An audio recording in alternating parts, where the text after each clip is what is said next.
Good morning विद्यार्थी मित्रों। आज हम कक्षा 8 विषय हिंदी द्वितीय सत्र में पहले चैप्टर पत्र एवं डायरी के दूसरे भाग का अभ्यास करेंगे। विद्यार्थी मित्रों, पहले भाग में हमने देखा था कि पत्र लिखन के जो मुख्य रूप है, यानी कि 3 रूप, व्यक्तिगत पत्र, कार्यालयी पत्र और व्यावसायिक पत्र के बारे में सीखा था। और साथ ही हमने पत्र लेखन करते समय कौन सी महत्वपूर्ण बातें हैं जो हमें ध्यान में रखनी है उसके बारे में सीखा था। और उसके साथ साथ विद्यार्थी मित्रों, हमने पत्र लेखन करते समय किसे पत्र लिखते हैं उनके अनुसार कौन सा संबोधन करना चाहिए और कौन सा अभिवादन करना चाहिए, वह भी एक कोष्ठक के माध्यम से हमने सीखा था। और साथ ही हमने 2 पत्र जो है उनके बारे में भी हमने सीखा था। विद्यार्थी मित्रों, यह सारी बातें सीख लेने पर हमें जो कुछ पत्र के दिए गए हैं हमारी किताब में, उसमें जो पत्र दिए गए उसमें हमें सिर्फ उस पत्र को ध्यान से पढ़ना है और अच्छी तरह से समझना है। इसीलिए हमें यह जो पत्र है वह दिए गए, जिसमें से पहले 2 पत्र का अभ्यास हम हमारे पिछले वीडियो में कर चुके हैं। आज के वीडियो में हम तीसरे प्रश्न जो है पत्र है, आश्वासन पत्र, वहीं से हमारा अभ्यास शुरू करते हैं। खेल महाकुंभ में असफल अच्छा प्रदर्शन नहीं करने पर सखी को आश्वासन पत्र। मातृछाया, स्टेशन रोड, कालूपुर, अहमदाबाद, 17 नवंबर 2011। विद्यार्थी मित्रों, यह जो पत्र है वह एक सखी जो है अपनी दूसरी सखी को आश्वासन देते हुए लिख रही है। तो आपको समझ में आ गया होगा कि अब जब सखी को हम पत्र लिखते हैं तो उन्हें कौन सा संबोधन किया जाता है। तो बताइए यहाँ पर कौन सा संबोधन आएगा? बिल्कुल सही, कौन सा संबोधन लगेगा? प्रिय, क्योंकि यह आपकी सखी जो है उन्हें आप पत्र लिख रहे हैं। प्रिय सखी जागृति, सप्रेम स्मृति, आज तुम्हारे पिताजी से फोन द्वारा पता चला कि तुम खेल महाकुंभ में चक्र फेंक प्रतियोगिता में असफल रहे हो। इस समाचार से मुझे बहुत दुख हुआ कि तुम्हारा इस प्रतियोगिता में प्रदर्शन अच्छा नहीं रहा। हमने तुमसे बहुत आशा लगा रखी थी कि तुम जिले में प्रथम आओगे। प्रिय सखी, खेल में हमेशा जीतना ही महत्वपूर्ण नहीं होता। अब जो कुछ होने वाला था हो गया है, इसलिए उसका शोक न करना चाहिए और इस असफलता से निराश भी न होना चाहिए। असफलता भी सफलता का सोपान है। सफलता उन्हीं के चरण चूमती है जो अपने ध्येय प्राप्ति के मार्ग में डटे रहते हैं। अब निराश या हतोत्साह होने से कोई फायदा नहीं है। मैं चाहती हूँ कि अब तुम दुगुने उत्साह से अभ्यास करो, तो अगले साल तुम्हें अवश्य सफलता मिलेगी और तुम अपने जिले में ही नहीं गुजरात में प्रथम आओगी। मुझे आशा है कि तुम मेरी बात मानोगे और अपने अभ्यास में मनोयोग से लग जाओगे। तुम्हारी सखी अवनी। अगला जो पत्र है वह है अनुमति पत्र। प्रवास में जाने की अनुमति के लिए पिता को पत्र।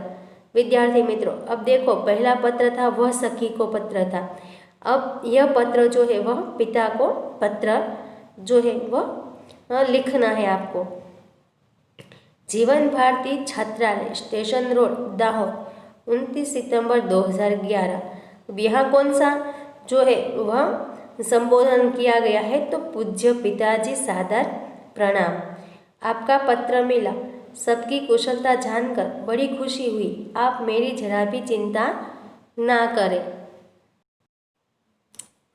आपको सूचित करते हुए मुझे खुशी हो रही है कि हमारी कक्षा के सब विद्यार्थी अगले महीने की 17 तारीख को अजंता एलोरा की गुफाएं देखने जाने वाले हैं।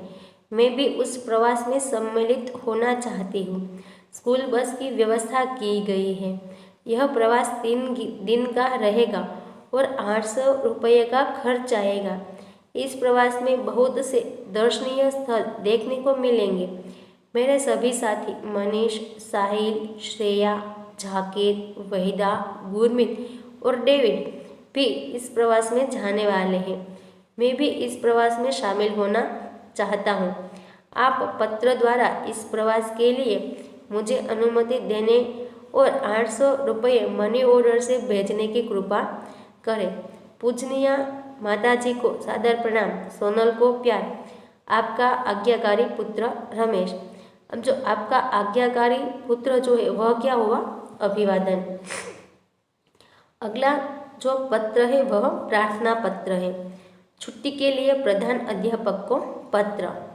देसाई फलिया, भावनगर, 23 फरवरी 2011। सेवा में श्री आचार्य महोदय, DS सार्वजनिक विद्यालय भावनगर। आदरणीय गुरुदेव, सविनय निवेदन है कि मेरी बहन की शादी आगामी 27 तारीख को निश्चित की गई है। मैं उसका इकलौता भाई हूँ। हम लोगों के यहाँ शादी की कितनी धूम रहती है इससे तो आप अनजान नहीं हैं। फलतः मैं तारीख 24 से 28 5 दिन तक विद्यालय में उपस्थित नहीं हो सकूँगा। पिताजी का पत्र इस प्रार्थना पत्र के साथ भेज रहा हूँ। आशा है आप मुझे यह अवकाश प्रदान करने की कृपा करेंगे। इसके लिए मैं सदैव आपका कृतज्ञ रहूँगा।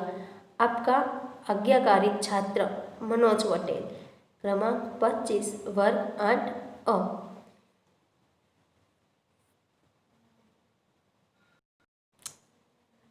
आगे का पत्र है कार्यालयी पत्र। स्वास्थ्य अधिकारी को गंदगी के बारे में शिकायती पत्र। तारीख 20 मई 2011। सेवा में स्वास्थ्य अधिकारी महोदय, महानगर पालिका बड़ौदा।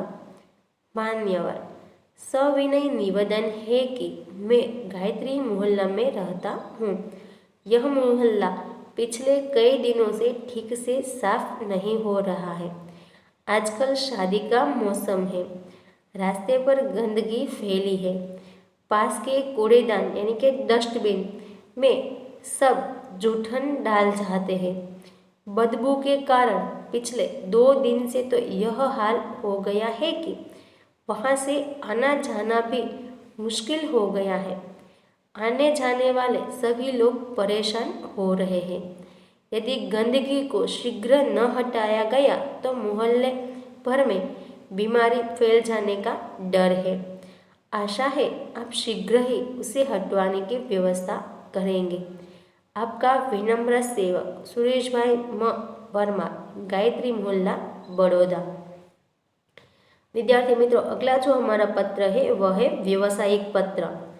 पुस्तकें भेजने के लिए पुस्तक विक्रेता को पत्र। तारीख 10 जुलाई 2011।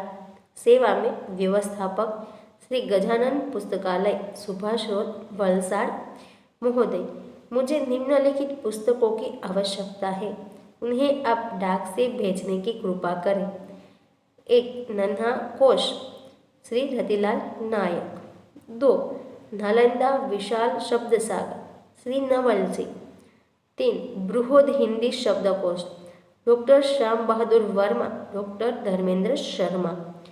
4. साहित्यिक मुहावरा लोकोक्ति कोश हरिवंश राय शर्मा।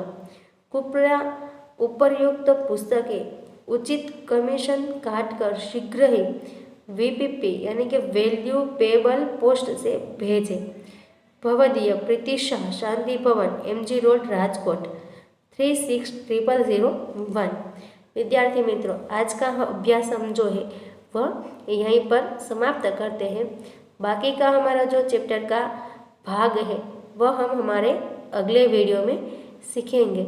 आशा करती हूँ कि पत्र लेखन का यह जो भाग था वह पत्र कैसे लिखा जाता है, पत्र लिखने में कौन सी बातें ध्यान रखनी चाहिए, कौन से पत्र में किस तरह का जो है वह संबोधन करना चाहिए, किस तरह का अभिवादन करना चाहिए, यह सारी बातें अब आप अच्छी तरह से सीख गए होंगे और समझ भी गए होंगे। तो आप जो है अब किस तरह किसी को पत्र लिखना है वो आप अच्छी तरह से समझ चुके हैं। तो इसी आशा के साथ यह वीडियो यहीं पर समाप्त करते हैं। धन्यवाद।